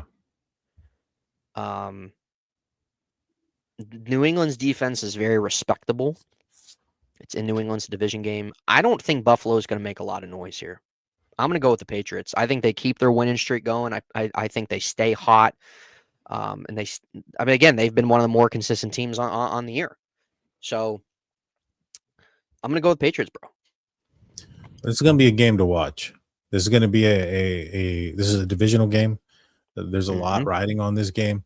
If Buffalo goes in there and they beat New England Patriots, I think they're only a game behind at that point, for the division. I don't know if this is their first game or if they have another game on the schedule against each other or not. But, this is going to play a pivotal role there. And as you mentioned, I think the Patriots still have to play the Ravens, and then, their schedule's not easy. So this is going to be a huge game. It's at home for New England. I'm gonna say the Bills win this game. I got more faith in Josh Allen. I know that Drake may have had the better year so far this year and things like that. I just feel that at the end of the day, I have a little bit more faith in Josh Allen and what he can do, and I think he'll figure it out. and they're going to bring that race is going to be real close. It's going to go to the end, the last game of the year for the AFC East. The next one, the New York Jets at the Jacksonville Jaguars, 13.5-point favorites for the Jacksonville Jaguars at home. So what's the name of this guy starting for the Jets? Braden Cook or something? I think so, yeah. Yeah, I mean, this game's cooked. It's a Jacksonville heavy favorite. Jacksonville is going to win this game. Jets at this point, they're just playing for draft position. Aaron Glenn needs canned, by the way. I'm not a guy that likes to fire coaches after the first or second season, but this guy needs canned, just the same way Gerard Mayo got canned. Jacksonville's got this in the bag. It's not going to be a close game. Yeah, I can't disagree with you when the head coach of the New York Jets race to win the South. Yeah, when the New York Jets head coach is talking about making a return at football because Phillip Rivers isn't. I know it's a joke. Yeah, I mean, it's a joke. But you're focusing in on more than that. I mean, look at Mike Tomlin's reaction. I mean, he didn't even know. Yeah, literally. And so, I mean, I'm sure now he probably would have found out had they not asked him when they asked him. But I think you're right. The whole Jets situation has been a dumpster. The quarterback situation has been. And it doesn't change. It doesn't get any better. The Jets have gone through quarterback after quarterback for how many years? I mean, we're going over 2 decades now of that, longer, where they just have never been able to have a solidified guy. They're never able to get coaching right. They're never able, they can get some talent, a little talent here and there, but they trade those guys away. So, but you think they cover the 13.5 points? I'm gonna say Jacksonville covers. Good deal. Jacksonville wins by 2 touchdowns. You think so? Since I think they do. Pretty much it. I think they do too. I think I need to go and adjust my fantasy defense. Jets are a dumpster fire, Christine. Yes. And it's just not going to change. What do you think about the fact that with Justin Fields and how that saga went? It's sad, bro. It's sad. It is. Yeah. Supposedly the Steelers are wanting him back. I don't really buy that, to be honest with you. I don't either. Because they had him in his building, in their building, and if they wanted him, they could have gotten him. And so I don't really buy the fact that they wanted him back. But supposedly he was, their quarterback choice for this year. Seems like things went well for the Steelers in that decision, so to speak. I mean, I think if the Steelers went out there and got either, I know they were interested in Sam Darnold, and that would have been interesting. If he would have ended up with the Steelers, I think. How do you think that would have gone? Just kind of getting real. I don't think it would have gone well at all. I think what we're seeing Sam Darnold in Seattle, Minnesota, he wouldn't do with the Steelers, man. The Steelers are a Stone Age offense. That's true. They are. It doesn't matter. It doesn't matter who's in there. I think Aaron has fit it well, just given how Arthur Smith runs his offense and everything. And Aaron hasn't Aaron's had a few kind of bad games, but I mean, he's also a big reason too why they've won 7 games. That's so true. It really just kind of comes down with where the Steelers are at offensively. You can't just plug and play a quarterback. And that's why I think if they did sign Sam Darnold, I don't think he'd be that effective here. Mm-hmm. I don't. And I do think that this is a whole nother topic for another day, but I do really want to see the Steelers start to move back into being an offensive team. That would be nice. I mean, this whole defensive-minded stuff is great, and it worked well when there was a little bit of trust with the quarterback and the offensive coordinator. But with what the Steelers have seen with the fear to throw over the middle and it'd be through it's been through several offensive coordinators now and several quarterbacks that have done it. It's obviously the guy at the top. And so I think everybody's ready for that change. The black and gold. It's just time to start moving in that way. Pickens, exactly. Afton Pickens would not be putting up the numbers he is in Dallas here. They have a quarterback. They run an offense where they throw the ball down the field. They use the middle of the field. They actually give wide receivers. They actually put them in situations to succeed. So they feed their wide receivers. Dak's a quality quarterback. So, that's exactly why he's at the top in stats. That's exactly it. Yeah. And then the next one's going to be the Cleveland Browns at the Chicago Bears. Cleveland Browns have decided to start Shador Sanders for the rest of the year. Do you think that's a decision that they've already given up on Dylan Gabriel? Yeah, I mean, I still don't understand that draft pick in the 3rd round. I don't either. I don't, and I feel like every Cleveland fan would agree with that. I don't understand. I don't understand that draft pick, and then you went and took Sanders not too long after that. Sanders has shown some life. I mean, you gotta play who's on your schedule, but you definitely have to slow down the brakes there. And they'll probably have some type of quarterback competition next year, him, and they'll probably bring in some vet quarterback, probably Kirk Cousins or something. And you have to, of course, see what you have in Shador, so it's the right thing starting him. But you definitely have to kind of pump the brakes. I mean, he had a good game against the Titans there. I mean, his 2 before that, I mean, he threw for like less than 200 yards, and everybody's saying, put him in the Ring of Honor. I don't understand that. So Well, 1 out of 3 games, his... Shador has shown promise. But you have to see what you have. I mean, they did retire his jersey in Colorado for similar stats. So they did. Mediocre stats. Yeah. But what? One team I don't want to slam on the brakes, and that is the Cleveland Browns. I want them to go full force, cut the lines, and trade 2 first-rounders for a cornerback like the Colts did, because they think they got their answer in Shador. Right. That's kind of, but that's because I'm a Steelers fan. But I'm honestly rooting-ish for the kid. Shador. I honestly think that he kind of got the bad end of the stick for whatever reason, whether it's because of his pops or because of his attitude. A lot of people were saying it was his attitude, so it may very well have been that. But him getting drafted in the 5th round, going after Dylan Gabriel, maybe perhaps not even getting the opportunity to play or start earlier in the season. He's kind of gotten the short end of the stick. And for at least, this season, outside of when they play the Steelers, I wouldn't mind him play well enough to make the Browns, consider to not get a quarterback in the future, at least this year. And then maybe next year they can regret that decision. But, he's got some intangibles. I think once teams start to figure out what he does good, what he likes to do when he's pressured, which way he likes to run, and those type of things, I think it's going to make or break him at that point. Like, is he going to be able to overcome the film? Is he going to be able to adapt? Is he going to be able to get the ball out of his hands quicker? And is he going to have to rely on some of these plays where he's having to ad-lib so much to do something? And we'll see. But it's an interesting story, nevertheless. But I think that here against Chicago Bears are 7.5-point favorites at home. Nathan jumped out. I think, let me bring him back in real quick. There you are. I don't know how long you were out. Split second. Okay. Yeah. So, the Bears are 7.5-point favorites at home. I think they're going to cover it. The Browns have a solid defense, but in the end, I think that, the Bears will end up beating them and covering the 7.5 points. What do you think about the matchup?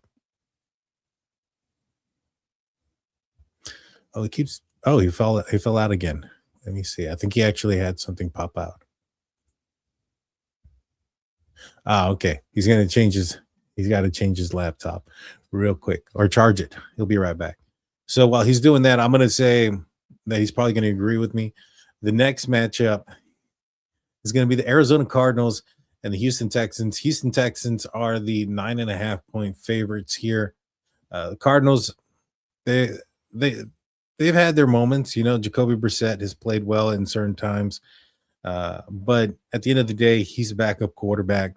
I don't expect, I expect the Arizona Cardinals to be another team that's possibly looking in the draft at a quarterback.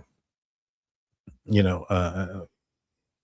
of the teams that are going to be competing with the Pittsburgh Steelers for quarterback in the first round. The Kyle Murray experiment, in my opinion, has gone its course. They got some players. They've dealt with some injuries. James Conner was a guy that ended up having a pretty bad ankle injury, former Pittsburgh Steeler, good running back, good guy. And he's had to deal with, like I said, his injuries.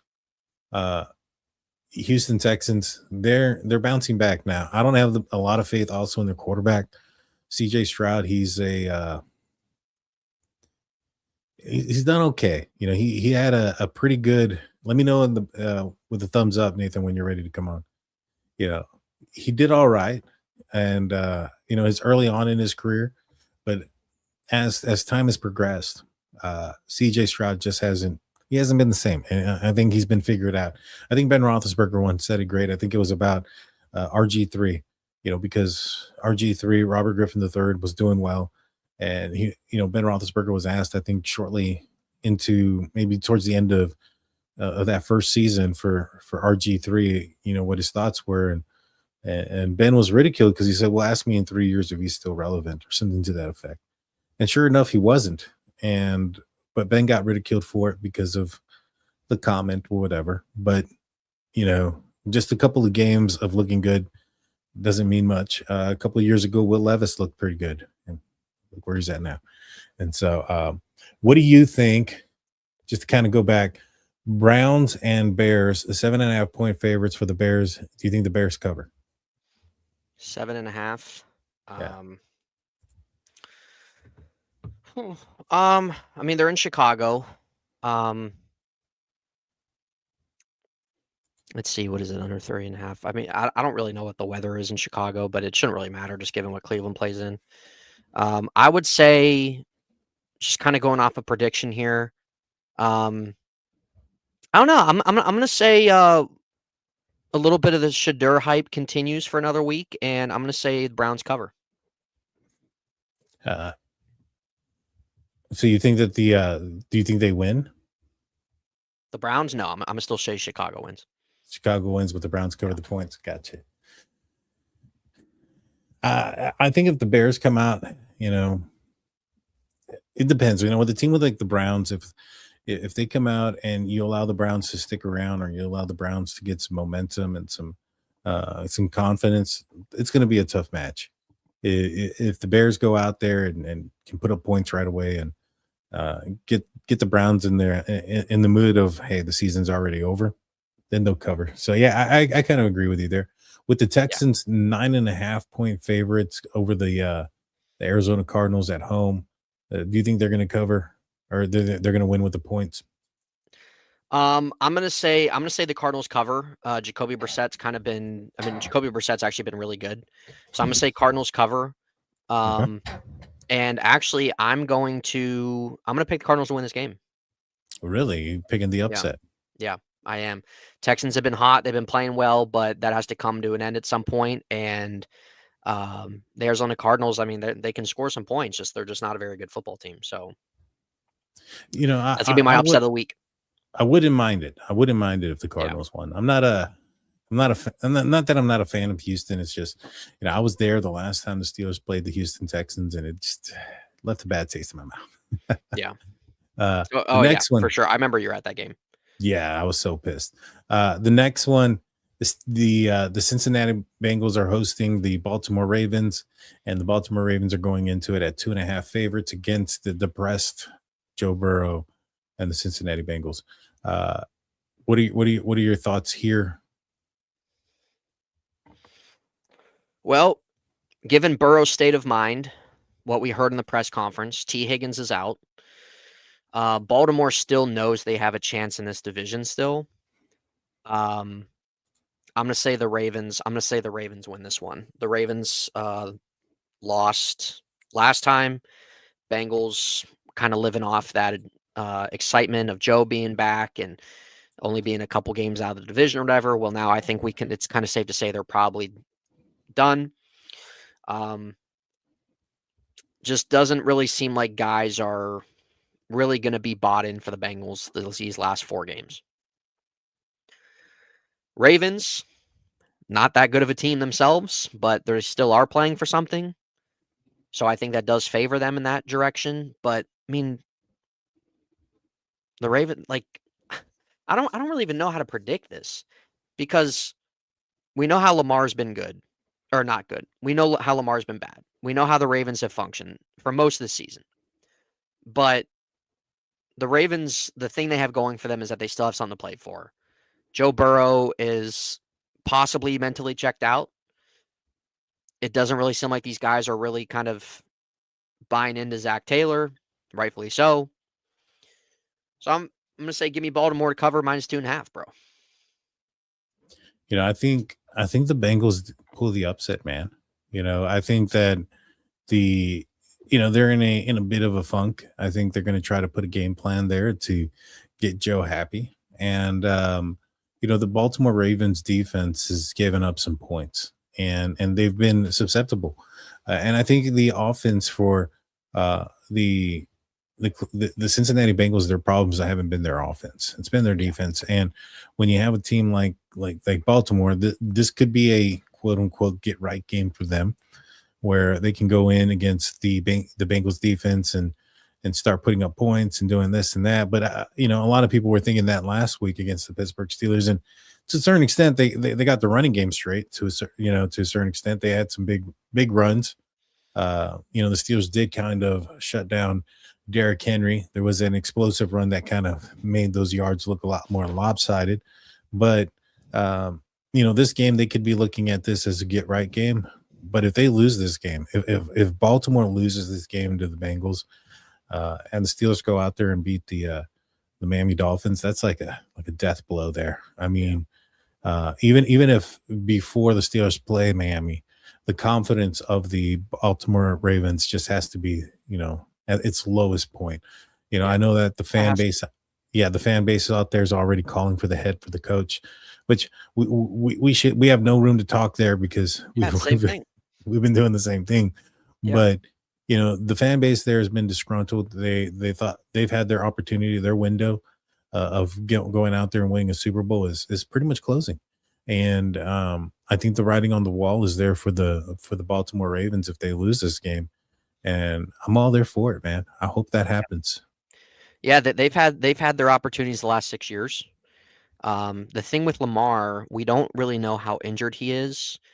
Or is this a situation where Lamar's 28, so he'll be 29 next year. Have we kind of seen him hit his peak already? Yeah. Is that possible? I don't want to say that we have, just because given the talent he has, he's won a couple MVPs. Like, there's times where top tier quarterbacks just have a poor season. So we know that he's been banged up through this year. We don't know how fully to that extent, but he just hasn't looked comfortable all year either. So their offense, the usage of Derrick Henry has been terrible for them as well. I will say that we're getting close to the peak if we haven't already passed it for Lamar. And the reason being is what makes him really, really special is his ability and his mobility, his agility and mobility, his ability to move down the field, run, become that threat of being a dual threat quarterback. And with age, you don't get faster. Injuries don't heal up quicker, especially those in the legs, hamstrings, soft tissue stuff, growings, they become more of a problem. And so he needs to adapt. And if this is any indication of his ability to adapt, of being less mobile, I don't think he's going to be very much better than he's been. And, he's going to have to change his game. If not, he's going to end up like Russell Wilson, where, thinking that he may be able to do certain things that he can't and end up on the, being injured, hurt, and hurting the team. Yeah. And so he's going to have to adjust. And, from what I've seen, it doesn't seem like his passing has gone to the next level where it needs to be if he's not going to be a mobile quarterback. Yeah, that's definitely a great point, because we know that what has made Lamar effective through his career has been his legs. And we know that that's where the NFL has kind of started to transcend, is more of that mobility factor than prior where it was before.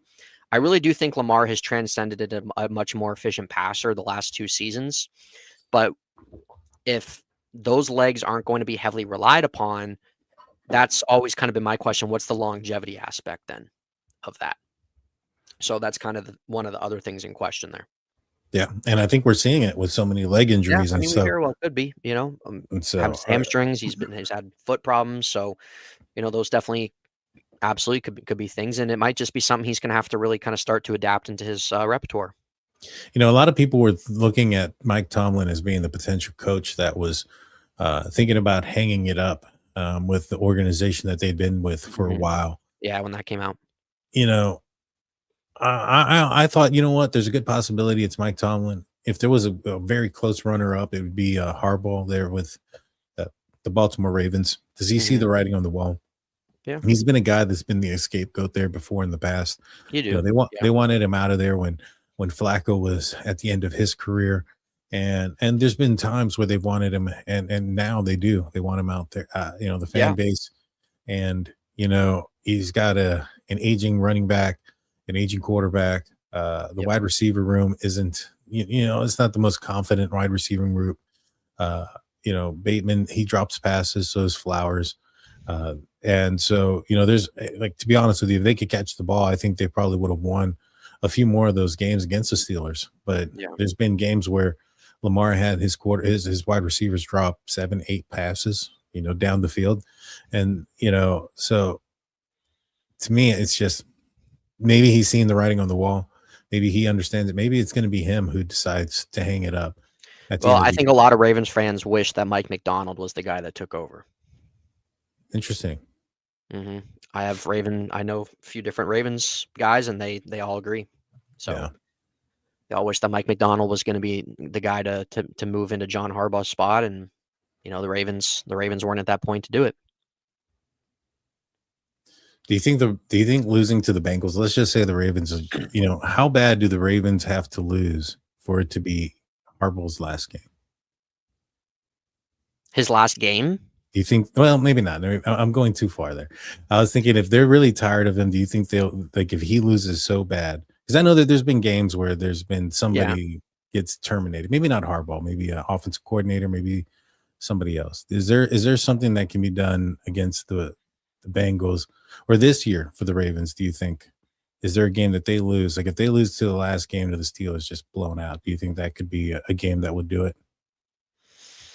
I don't really think there's a game that would do it. Like, it's not going to change anything.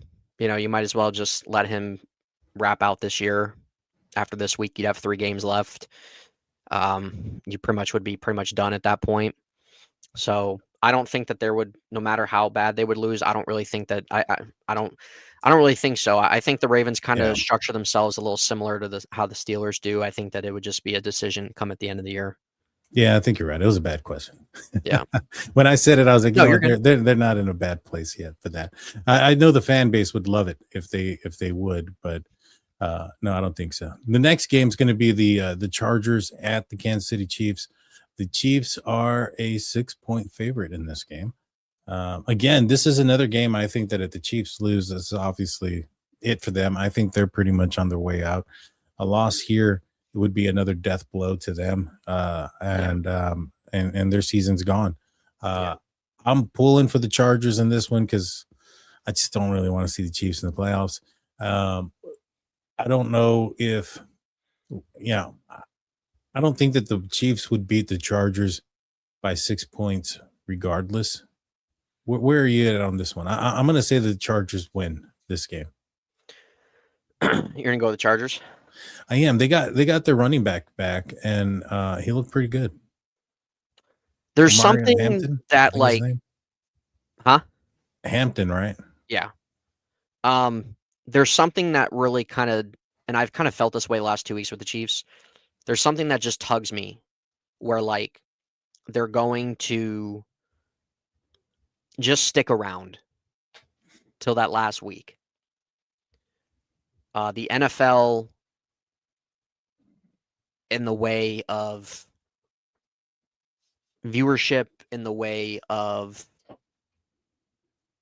just really that kind of, we see how a lot of times each year we see like playoff positioning and clinching scenarios and these teams needing help. You know, the NFL wants that drama. And the Chiefs are 6-7. No, I'm not making the joke tonight. But I really can just see where they're just hanging along till that final week until they're officially eliminated. I'm going to say the Chiefs, they're home. I'm going to say they hang on to this one in a close game to get themselves to 7-7, still sitting outside the wild card, but still hanging around to keep things interesting. So I'm going to take the Chargers plus, what is that? I can't read that well. It's going to be Chargers plus 6. Chargers plus 6. That's the line? That's the spread? That's the line. Yep. I'm going to go Chargers plus 6, but the Chiefs win in a close one. 23-20, bro. 23-20. Yep. Chiefs hang on to keep themselves alive. In most years, I would agree with you, but I think this year the ball just has not bounced their way.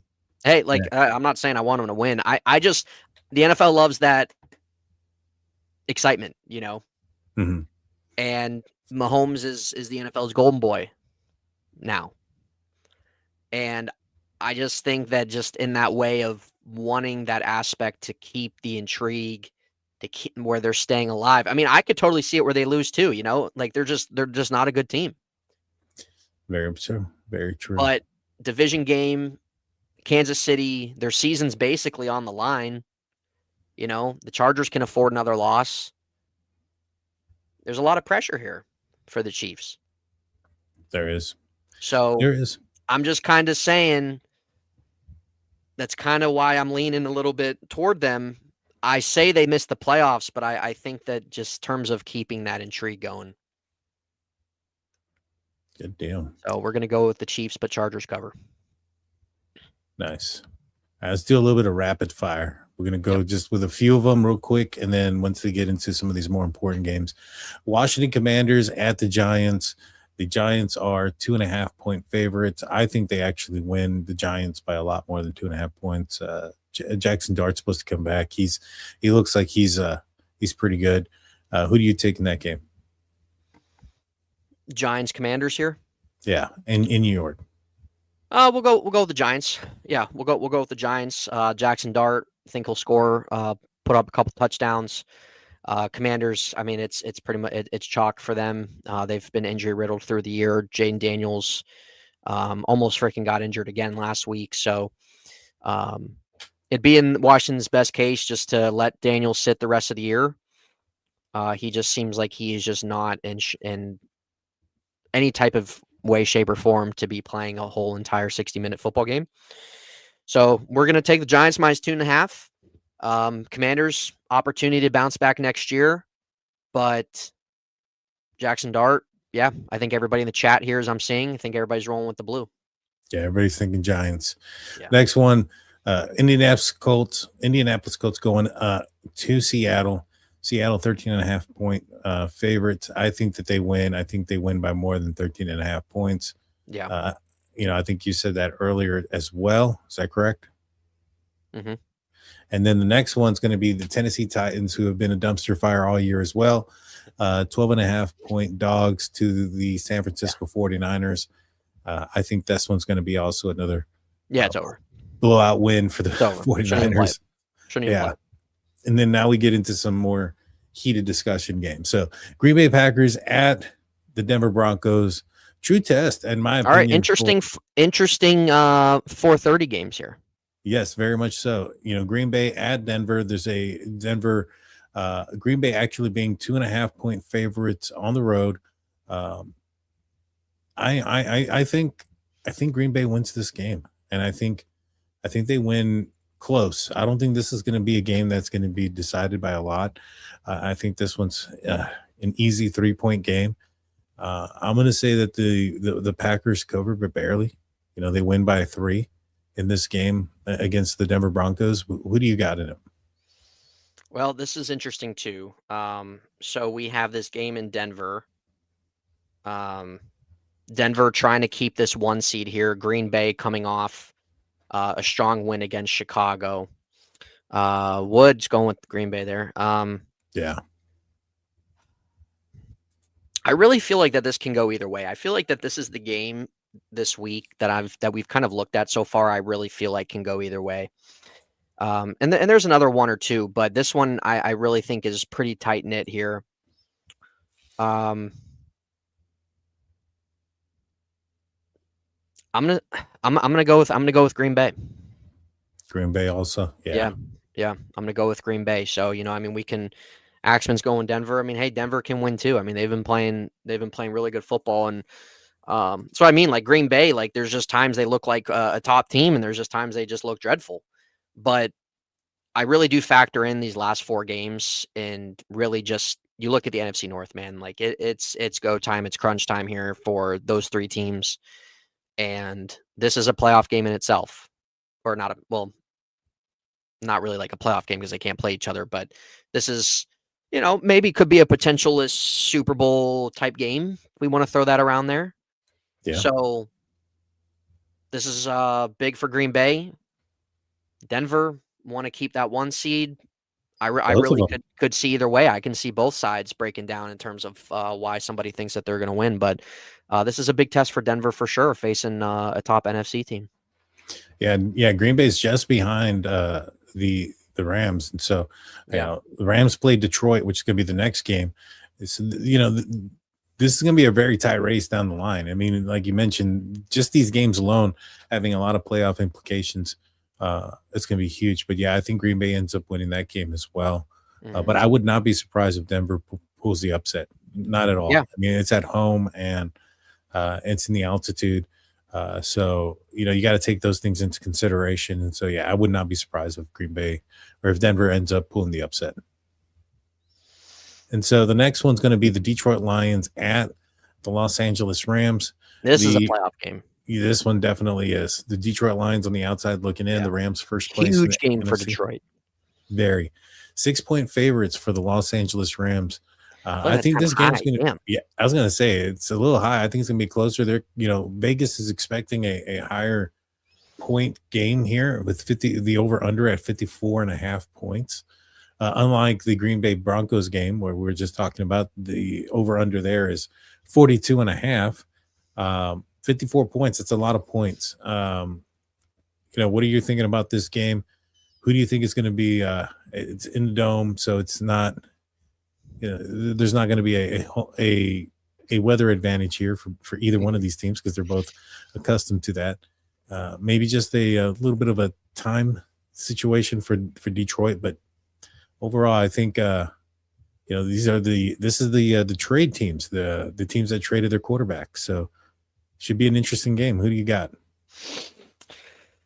Let's see, man. I really think that it should be tighter knit on the spread. Definitely could see this being a little high scoring. Definitely could see it being a little low scoring at the same time. Rams most consistent team. We talked about that earlier. That I think most of us can agree that they've been the most wife swabble. That they've been the most probably consistent team through the year. Yeah. Detroit, lot to play for here with their division. I'm going to go with the Rams. Home, sticking with that number 1 seed. I like the way that the Rams have been in terms of consistency. Detroit, there's just things there. When Dan Campbell took over offense, it seems like there's a little bit of a disconnect there. I don't fully trust Detroit on the defensive side of the ball against a top 3 offense here. And Detroit can put up their own points too, but it's going to come to a point where defense is going to have to get a stop, and I trust the Rams to do that more than the Lions. I agree with you with the spread. I think that it should be closer because it's hard to say that, the Rams are going to win by 6 or more than that.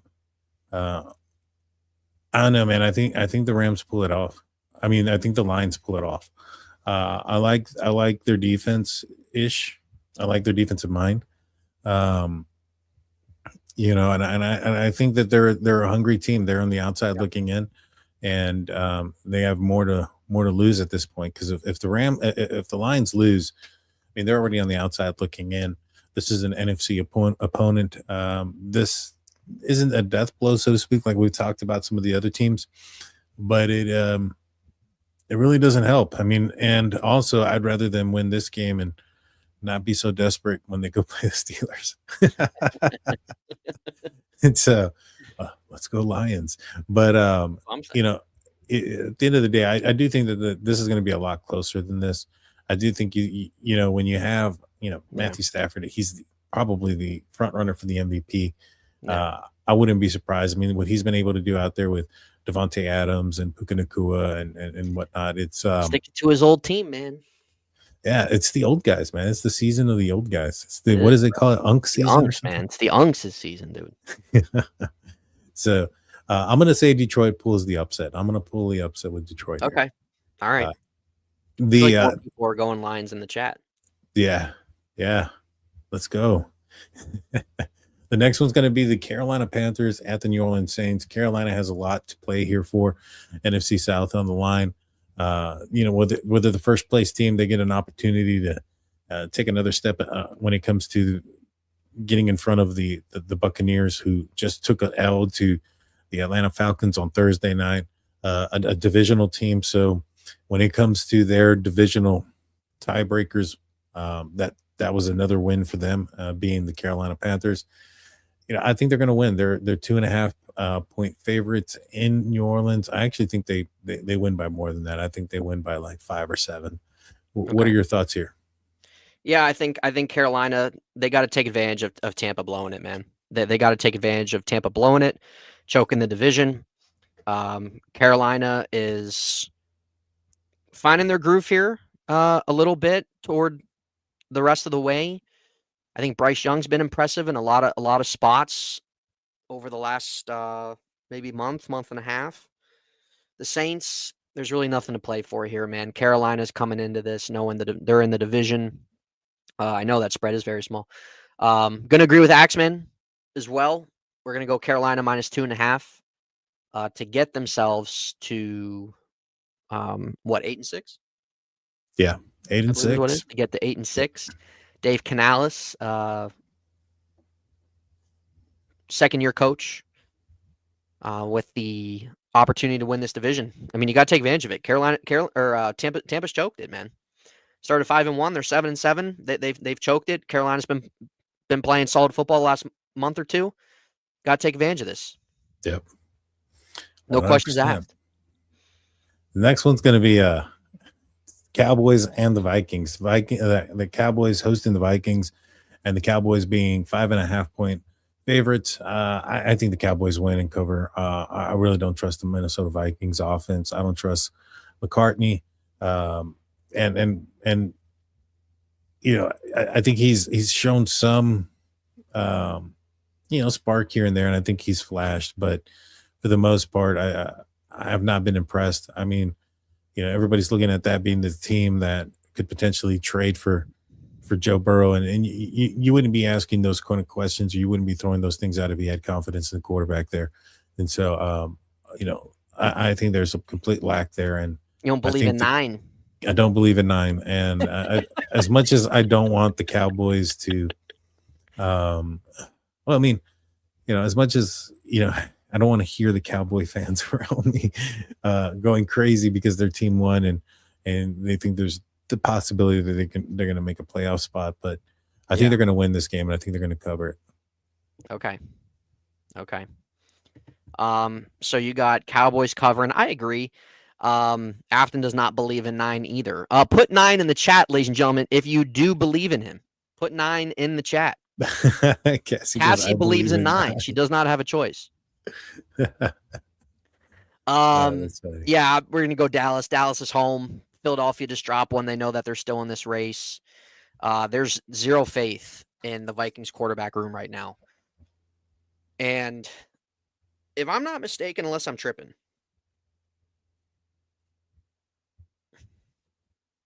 I can't remember if it's going into this week or if it was last week. Did JJ McCarthy play last week? I thought he did. Wasn't somebody else named the starter for a week that was not Carson Wentz? I don't know. So, let's look at their quarterbacks. Unless it was John Wolford or Max Brosmer. No, Brosmer played last week, dude. He was awful. Oh, that's right. He did play. Brosmer played last week, so JJ's back this week. I thought Brosmer played 2 weeks ago. Didn't Minnesota just maybe it was dismantle the Commanders? Yeah, Minnesota won last week. It was 2 weeks ago. Yeah, he was absolutely horrible. Yeah, it was 2 weeks ago. Yeah, I mean that was absolutely miserable. Yeah, so I think we're on the same page. I think everybody here is going with the Cowboys here. I agree. Cowboys covering spread. Cowboys are still, they're still in that MC race, man. And just it's hard to see a lot of people have faith in JJ McCarthy. And the thing is like JJ should not. I don't think he should be written off. This is really his first year. He missed last year. He's only 22 years old. He's still young. I don't think he should be written off. Should Minnesota consider all their options? Yes, they should. Should they bring in competition at least? Yes, they should going into next season. But I'm not somebody either. Like JJ did show some nice things when he kind of first was starting a little bit, some clutch moments and some big throws, some big plays. But it is frustrating if you're a Vikings fan, just given some of the talent that's still there coming off of last season and the offense that you had with Sam Darnold. So it is very frustrating. I don't think that he should be written off, but definitely options need to be considered in the offseason for sure. Yeah, that's pretty much it. I mean, he's still a young prospect. Yes. Yeah, he definitely is. But if they're really interested in another quarterback, I mean, it's kind of like the same thing with Kenny Pickett. The Steelers saw him, and they gave up on him after year 2. And because at the end of the day, they know ball, and they knew that they knew his limitations, and I think the Steelers knew where they wanted to go. They weren't going to get there with Pickett, and so maybe that's the situation there with Minnesota. But man, not a good time for Michigan, former Michigan players and coaches. Let's see, have you heard about that scandal that's going on with the Michigan coach? Dumpster fire. Yeah, it's insane. And then the final game, the Monday nighter, the Pittsburgh Steelers in the Color Rush uniforms are going to be taking on the Miami Dolphins. The Steelers are 3-point favorites. It's gone down from 3.5 since the TJ Watt injury. So it's only gone down half a point. I think the Steelers win this game. I think they win it by more than 3 points. Even with the injury, I think the weather element is going to play a role. It's going to be very cold with the wind chill being probably in the low teens, if not negative.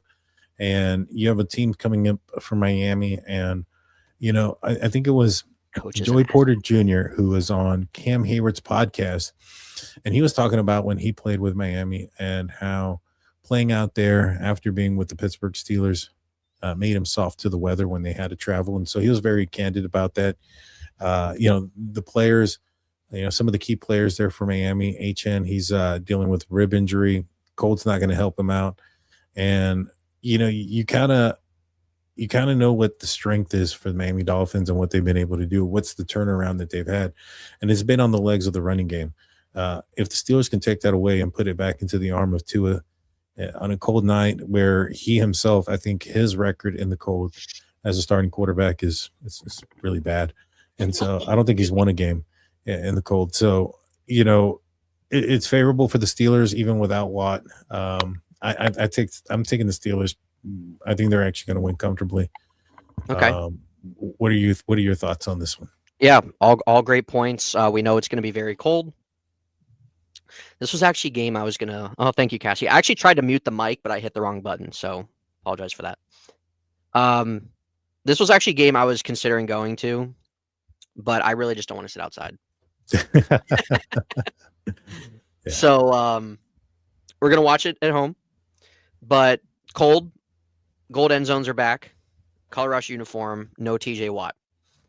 The Steelers can beat a Dolphins team without TJ Watt. The Dolphins have been playing well. They've gotten themselves back to close to a 500 realm.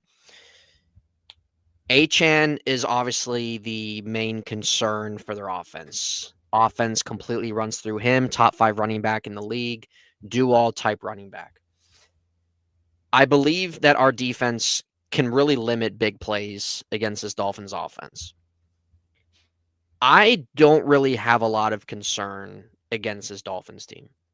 Now, given the way the Steelers have gone this year, I would not be surprised if they lost this game. I would not be surprised if the defense was terrible, given what we've seen all throughout the year. The Steelers winning in Baltimore, this is what they do every year. They get you to a point where you kind of want to believe and grab onto, and then just the next week you just let go. The win in Baltimore was obviously big for them. It kind of makes you want to feel in a way of like, okay, maybe that can be somewhat of a turning point for them heading into potential playoffs. But with how this team has functioned, like it's almost like I just don't want any type of expectations. Like I don't. So given that aspect of everything, given that aspect of everything, I would really say that I don't think that this game's going to be like a blowout. This game's gonna be close. This game's gonna be close. I don't think it's going to be a blowout necessarily, but I don't think it's gonna be close where like the Steelers win by a field goal. I think the Steelers will be a close game. I'm gonna take the Steelers by a touchdown. Yeah, I think I don't think it's gonna be a blowout. I like what our offense did last week, and I think that needs to be something that's brought into this type week. We pushed the ball down the field. We threw a little bit over the middle field. DK Metcalf got fed. Let's run Jaylen Warren. Let's run Kenny G. I like what we saw with them airing out the ball, and that's like the first time we saw it like all year long. So I really hope that we see more of that this week. But I'm going to take the Steelers by a touchdown, just given the atmosphere and the aspects going into the game. Obviously, playoff respect as well. If you're Mike Tomlin, you do not. Are we really going to get outcoached by Best Buy? Is that what we're going to do? The Geek Are we going to Squad. get outcoached by Best Buy? We could. Will there be a sale at Best Buy Monday night, Daniel? I don't know. I hope not. At the end of the day, I don't think the Steelers are going to blow them out either, but I think they're going to beat them by more than 3. I think that if they were playing in Miami, I'd be a lot more worried. I think that Right. the weather. I think the weather is going to play a bigger role because of it, and I think that if it was a neutral playing ground or those type of things, given the TJ Watt injury, the Derek Harmon being out, and Patrick Queen also dealing with some injuries himself, although he's able to play, but he's still dealing with them. I would be more concerned, but because of the weather element, if they can hit him and they can get him good, it'll make some business decisions. And, I think that the Steelers can take care of business. But, man, what a great first show, 2 hours. Yeah, absolutely. Football Definitely Friday. Great first show. Shout out to everybody in the chat tonight, putting your opinions in your comments. Good to interact with you guys, seeing some people from the unofficial Steelers podcast and seeing some new people in here. So it's definitely be something Daniel and I are going to plan to do each Friday toward the end of the regular season. So, I mean, we covered a whole lot of things tonight. Yeah. Next week we'll talk again about where the AFC and the NFC playoff picture is. What is played out. What the seeding is, and then we'll predict the games again. Check out Nathan's channel. It's in the link in the description. It's called In Hindsight. Check out mine if you're watching on one of the other platforms. You can find me on the DT Show or Drunk Turkey Show or State of the Steelers. Mm-hmm. We'll be back on Friday, guys, and we'll see how we'll also recap how well we did. How our picks did. So I got them. I'm gonna go in there and write them down. So any final words there, Nathan, for everybody? Honestly, just shout out to everybody. Shout out to Daniel setting this up and everything. A little new kind of Cassie, thanks for being here. Glad that you caught the end, that you enjoyed the end of the show. So just a little something different that Daniel and I kind of had in our mind for a little bit now. So it's good to kind of have it come to fruition. So shout out to everybody. Good conversations, good topics, good opinions. So we'll aim to be back next Friday as well. We'll see you guys then. Please hit the like button, hit the subscribe button, ring that notification bell. We'll let you guys know how we did next week on our predictions. Until then, guys, we'll see you next time. Peace out, everybody.